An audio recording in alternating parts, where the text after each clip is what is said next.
Si tu t'appelles chrétien, normalement, tu sais que ton deuxième nom, c'est entrepreneur. C'est ça que je voulais dire. Je me rends compte que... Honnêtement, entrepreneur. On doit arrêter le salariat là. Mhm. Parce que bon, le salariat, c'est un plus. On doit se servir de ce salariat pour pouvoir entreprendre. Et Parce pas que rester dans ça, en fait. Oui, en fait, oui, je pense. Simplement, je pense que c'est... Parce que...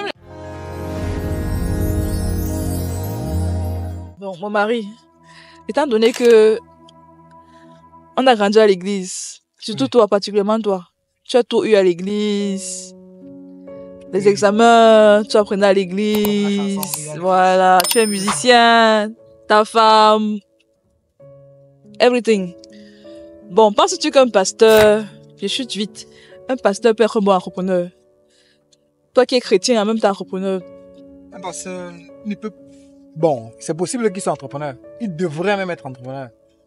Mais dire qu'un pasteur sera un bon entrepreneur, non, pas forcément, parce que l'entrepreneuriat a les codes qu'il faut respecter. Forcément, il faut que tu te... il faut que tu te mettes dans le cadre d'un entrepreneur pour pouvoir réussir dans le domaine. Mais un pasteur, normalement, il a la facilité même d'être un entrepreneur qui pourra bien réussir. Donc le pasteur, lui, il a la facilité d'être un entrepreneur parce que il est là comme un influenceur. Il a une audience devant lui qui le suit. Donc s'il vend les produits, direct. S'il a les services à fournir, direct. Mais moi, je pense que au-delà de ça, en fait, parce qu'ils peuvent avoir une compétence. Puisque la Bible demande même qu'on aspire aux dons les meilleurs. Les dons, généralement, sont des compétences que tu peux acquérir. Comme moi, je joue à la musique.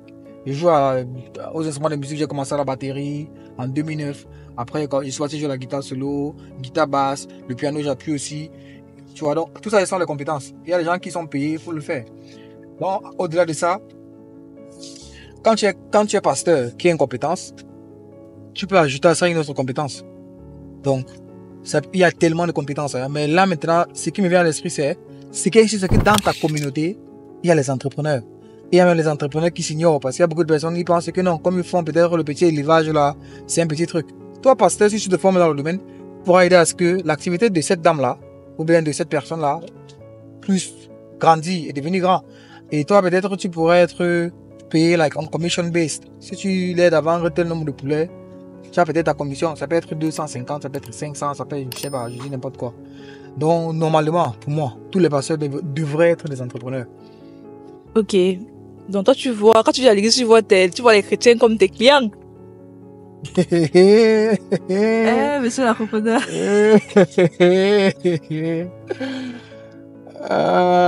Seigneur Dieu. C'est vrai. Moi, je vois les chrétiens, ce sont les clients aussi. C'est un autre mot, non? Puisque en fait, moi, j'ai vendu au marché quand j'étais plus jeune. Et quand tu vends, ta soif, c'est d'avoir des personnes qui vont te donner une attention particulière pour que tu puisses t'exprimer sur le produit que tu as. Et je pense que c'est même un pouvoir que les chrétiens ont. C'est vrai qu'on dit client, c'est un peu péjoratif, mais c'est la vérité.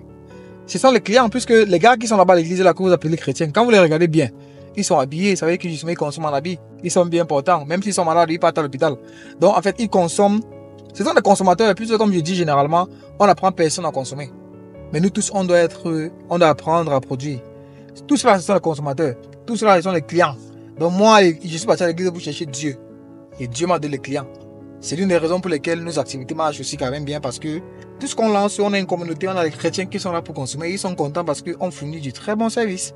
En tant que chrétien, on fournit du très bon service. Donc c'est même bien pour eux de consommer les produits d'SOS.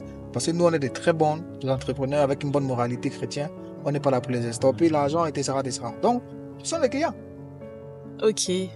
Bon. Tu as dit que personne doit se former pour être un entrepreneur. Dans la Bible, Jésus était peut-être l'un des entrepreneurs, bon, je vais dire le plus connu, hein. Jésus, Abraham, le père de Jésus est aussi entrepreneur. Je pense qu'eux, ils ont été formés avant d'être entrepreneurs, comme étant entrepreneurs. Ah, si eux, ils ont été formés en tant qu'entrepreneurs. C'est vrai que la société d'aujourd'hui a créé une matrice un peu plus complexe. Dans la mesure où peut-être enseigner à l'école, il faut que tu passes déjà par la matrice qu'ils ont mis en place.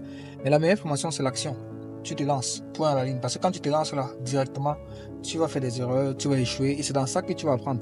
Quand tu regardes justement, tu as pris l'exemple de Jésus. Son père était charpentier. Pendant qu'il grandissait, forcément, Comme moi, ma mère couturait, je sais coudre. Pourquoi? Parce que j'ai aidé ma mère quand j'étais plus jeune. Bon, maintenant, si tu me demandes des diplômes de couture, je ne l'ai pas, mais si tu me demandes de coudre, je vais pouvoir coudre. Donc, normalement, se former, c'est se lancer.